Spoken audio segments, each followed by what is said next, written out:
Merci, bonjour tout le monde. Merci François de m'avoir convié à ce congrès qui allie science et bonne humeur. Alors en fait, François m'a appelé il y a environ quelques mois en me disant « Là, on fait une session sport sur ordonnance et j'aimerais bien que tu en parles d'insuffisance cardiaque parce que je crois que c'est une bonne indication. » Je dis « Écoute, l'insuffisance cardiaque, oui, je peux éventuellement en parler. Le sport sur ordonnance, je n'ai pas tellement d'expérience personnelle, donc je vous demande d'être un petit peu indulgent là-dessus. » C'est laquelle qu'il faut appuyer, c'est ça. Voilà.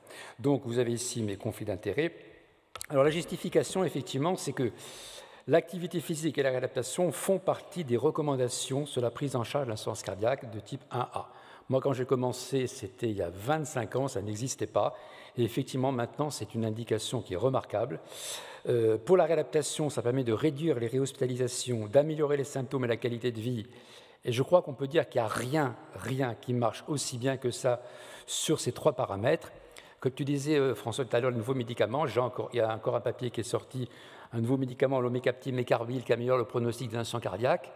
Que dalle sur la VO2 et que dalle sur l'activité par actimétrie. C'est sûr que si on améliore leur cœur et qu'ils ne font rien de plus, ils ne vont pas améliorer leur tolérance à l'effort. Et pour l'activité physique en général, ça améliore globalement le pronostic. Alors le problème, c'est qu'effectivement, seuls 10 à 15% des insuffisants cardiaques passent par un centre de réadaptation. Donc là, il y a un champ énorme, effectivement, ouvert par le sport sur ordonnance après un épisode aigu. Donc il y a clairement un problème. Et deuxièmement, notre réadaptation ne dure qu'un temps, donc il y a un problème pour après. Donc clairement, quand on voit ça, on se dit qu'il y a une place effectivement majeure pour la loi sport sur ordonnance dans l'insuffisance cardiaque. Il y a un livre blanc qui a été fait par la Société française de cardiologie et le GERS et qui a évoqué toutes ces limites actuelles. Alors, je vais passer très vite sur les bénéfices de l'activité physique qui sont parfaitement connus, globalement, de l'insuffisance cardiaque. Attendez, il faut que je mette mes lunettes quand même, parce qu'à mon âge, c'est un peu nécessaire. Ça a un effet très bénéfique, c'est tout petit, très bénéfique sur la stimulation neuro-hormonale en baissant les catécholamines, en baissant les bétinatéréutiques. Ça a un effet de stimulation de la vasodilatation endothéliale avec l'augmentation du NO. Ça améliore la fonction cardiaque en limitant un petit peu le remodelage, en augmentant le seuil fibrillatoire. Ça a un effet bénéfique sur le système nerveux sympathique et naturellement sur le système musculaire, c'est bénéfique. Et tu as montré tout à l'heure les effets neuro-endocrines là-dessus. Et enfin, ça joue sur l'inflammation, ce qui est également très important dans l'insuffisance cardiaque où il y a une inflammation au bas court. Alors, la réadaptation, puisqu'on essaie de la faire au maximum, permet également l'optimisation des thérapeutiques, les IEC, augmentation des doses des bêta-bloquants, de l'entresto, des SGLT2 inhibiteurs, faire du fer injectable lorsqu'on a une carence en fer, et ça nous permet d'utiliser des médicaments. Par exemple, vous connaissez les médicaments, les glyphosines, DAPA-HF avec la dapagliflozine, dans l'insuffisance cardiaque à FEVG réduite, et bien avec ces médicaments, ils sont quand même efficaces sur le pronostic.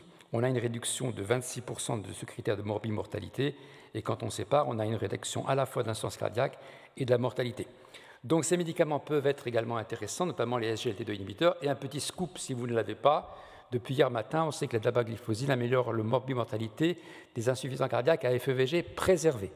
Donc de 1 à 70% de FEVG, cette classe thérapeutique améliore le pronostic des patients.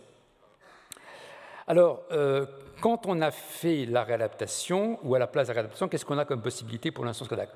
On a les clubs Cœur et Santé, mais ils ne sont pas assez développés. On a le téléentraînement à domicile qui peut réduire les coûts d'un programme de réadaptation cardiaque. Ça peut être intéressant pour les patients qui sont très loin des centres de réadaptation ou dont les horaires de travail rendent difficile la participation à un programme, à un centre. On avait fait un travail également dans les archives avec le GIC et le GERS qui avait dit que l'augmentation de la disponibilité de la réadaptation passe par une augmentation, par la reconnaissance du bien fondé de la délégation de tâches à des paramédicaux formés à la réadaptation cardiaque et à la prévention cardiovasculaire, pour le réentraînement, l'éducation thérapeutique, la prise en charge psychologique. Il fallait également développer les infirmiers de pratique adaptée. Voilà. Alors, on arrive maintenant donc à cette loi sport sur ordonnance qui, a priori, pourrait s'appliquer parfaitement à l'insuffisance cardiaque, puisque c'est une maladie chronique, et le bénéfice, il est indiscutable quand je voulais marquer. Et le problème, on a discuté, tu m'as dit que j'ai une approche un petit peu peut-être négative, on va en discuter, c'est que sport sur ordonnance à une femme de 40 ans qui a un cancer du sein, à un obèse ou un hypertendu, ce n'est pas la même chose qu'un patient qui a 25% de fraction d'éjection, un défibrillateur, et qui est sous quadrithérapie, avec une tension à 7. C'est quand même pas pareil. Alors, j'ai pris naturellement le cas extrême. Ce n'est pas l'activité physique de monsieur tout le monde. Simplement, ce n'est pas un frein, mais manifestement, il va y avoir une nécessité de formation particulière des coachs ou des enseignants en APA qui vont prendre en charge ces patients. Il va falloir une labellisation rigoureuse des centres où vont aller ces patients, et il faudrait effectivement peut-être un guide de réadaptation de l'insuffisance cardiaque où vraiment qu'il y ait une interaction très importante entre celui qui fait l'activité physique, le cardiologue, et on va voir le médecin généraliste, on se demande un peu ce qu'il va faire là-dedans.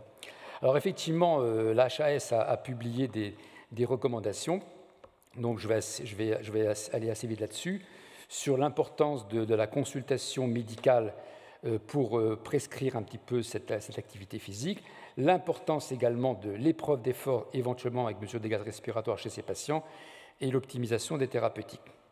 Et puis, dans ce travail, dans cette recommandation de l'HAS, que j'avais revue, et j'avais dit c'est remarquablement écrit, je n'ai pas un mot à changer, qui c'est qui l'a fait? On m'a dit c'est un monsieur qui s'appelle François Carré. Donc, on disait qu'à la suite de cette phase de réadaptation, le médecin traitant doit prescrire une activité physique adaptée à l'état de santé et à la condition physique du patient en vue de prolonger et d'améliorer les résultats. Voilà. L'objectif final est de permettre au patient de retrouver et de conserver en sécurité une activité physique autonome.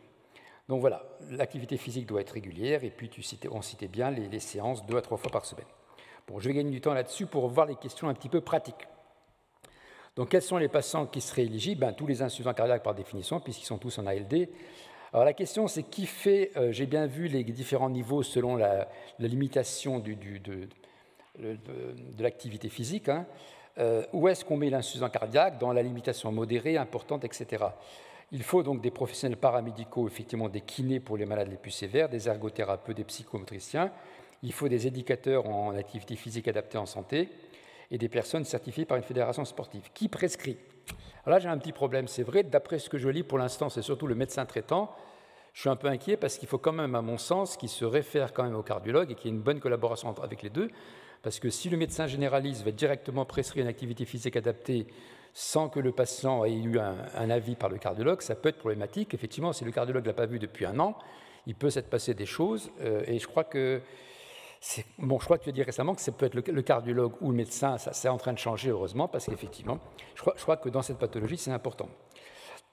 En cas de limitation fonctionnelle importante, seuls les professionnels paramédicaux sont autorisés, et il est important qu'il y ait des retours périodiques écrits, c'est marqué au médecin traitant, avec une copie au patient. Le financement, c'est tout la même question, je veux dire, c'est beau, il n'y a qu'à Faucon. J'ai cru comprendre que c'est 180 € remboursés pour certaines pathologies, notamment dans le cancer. Qu'est-ce qu'il en est dans les pathologies cardiovasculaires et en particulier l'insuffisance cardiaque? Tu vas nous dire qu'en septembre, ça va peut-être changer, mais ça pose effectivement un problème. Et Madame parlait du retour au travail. On ne va quand même pas prescrire un travail à mi-temps pour les patients pour qu'ils puissent faire leur activité physique adaptée. Avec une prise en charge très variable par des assurances et des mutuelles. Par exemple, tout le monde connaît l'expérience de Strasbourg, l'expérience sport sur ordonnance qui a été déployée depuis 2012. En 2017, il y avait 1500 patients qui avaient été évalués. En 5 ans, c'est des patients atteints d'obésité, de diabète de type 2, de maladies cardiovasculaires stabilisées ou de VIH. Donc on peut mettre l'insuffisance cardiaque stable ou modérée là-dedans. Le prix, c'était gratuit la première année et c'était 20, 50 ou 100 € selon le quotient familial par an les 2 années suivantes. Je ne connais pas les tarifs 2022.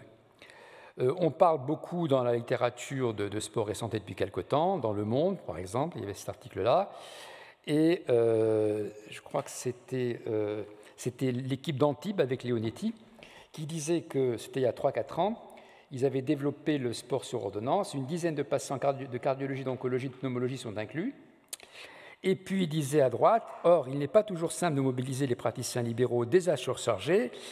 On voit plusieurs points de blocage, manque de formation à la prescription des sports sur ordonnance, défaut d'information sur l'identité des patients bénéficiaires et problème de rémunération, faute de consultation spécifique. C'est facile et rapide de prescrire des séances de piscine 3 fois par semaine, ça l'est un peu moins de vérifier sur le long terme que le patient respecte son programme et inspire le médecin, qui, malgré tout, adhère au dispositif. Voilà. Donc vous voyez que tout le monde travaille là-dessus, c'est bien. En pratique, si je comprends bien, donc, et comme tu l'as dit, j'y crois, il faut faire une ordonnance parce que ce n'est pas si trivial que ça et ça rentre dans l'esprit que c'est un vrai médicament pour faire de l'activité physique à notre patient. Est-ce qu'il faut rajouter dans le cadre de la loi sport et santé? A priori, non. Pour l'instant, ça semblerait ne pas être remboursé, sauf certaines mutuelles, et il faut qu'on se batte pour que clairement peut-être le prochain quinquennat de M. Macron, ça va être ça, hein, pour qu'on développe un petit peu la prévention. Est-ce qu'il faut un test d'effort préalable? Je pense que dans cette pathologie, oui, indiscutablement, si possible avec VO2. Dans quelle salle, avec quelles consignes de sécurité? C'est vrai que pour certains patients, je pourrais être un petit peu inquiet. Qui surveille ces patients? Bon, c'est les coachs ou les enseignants. Il faut, je pense, des programmes particuliers, très progressifs. Les gens commencent avec souvent un banc de coche, un petit renforcement musculaire, du vélo à 15-20 watts pendant un quart d'heure la première fois. Est-ce qu'il faut que les centres aient de saines expériences? Quelles sont les contre-indications? Une fois qu'on les a en réadaptation, les contre-indications sont très faibles. En dehors, on ne sait pas trop. Et tu as dit à un moment quelconque, à un moment tu dis finalement l'activité physique sur ordonnance, la loi, c'est la phase 3. Et Sylvain, ce n'est pas exactement ça. Si le sport sur ordonnance, ça passe après une phase 2 de réadaptation, moi je signe tout de suite. Si c'est pour remplacer les 85% de patients qui n'ont pas de réadaptation après une phase de décompensation, ça peut être un peu plus délicat. Et puis voilà, il faut bien mettre des recommandations aux gens qui font l'activité physique. Qu'est-ce qu'on fait s'il y a des pressions artérielles qui est basse? Qu'est-ce qu'on fait si on a une salle de SV ou de TV? Le cancéreux de 40 ans pour un cancer du sein qui n'a pas de pathologie cardiovasculaire, il n'aura pas ces problèmes. L'hypertendu, il n'aura pas ces problèmes. L'insuffisance cardiaque peut les avoir éventuellement. Donc, je voudrais terminer et ne pas laisser cette impression négative. Ça fait quand même 25 ans que je fais de la réadaptation de l'insuffisance cardiaque. Je crois largement à l'activité physique. Je crois que c'est très bien pour les insuffisances cardiaques modérées, notamment avec des fractions d'éjection qui sont conservées, qui sont bien stabilisées pour un traitement médical. J'aimerais bien qu'ils soient tous passés par un service de réadaptation auparavant où on est calibré exactement le patient, même si c'est simplement peut-être pour une dizaine de séances simplement. Des patients qui se connaissent, avec des recommandations très claires pour les coachs. En fait, c'est une phase 3, avec une très bonne collaboration entre le coach, le cardiologue et le médecin traitant. Donc une loi bienvenue pour les maladies chroniques. L'insuffisance cardiaque peut en bénéficier plus, mais n'est-ce pas trop complexe? Je vous remercie.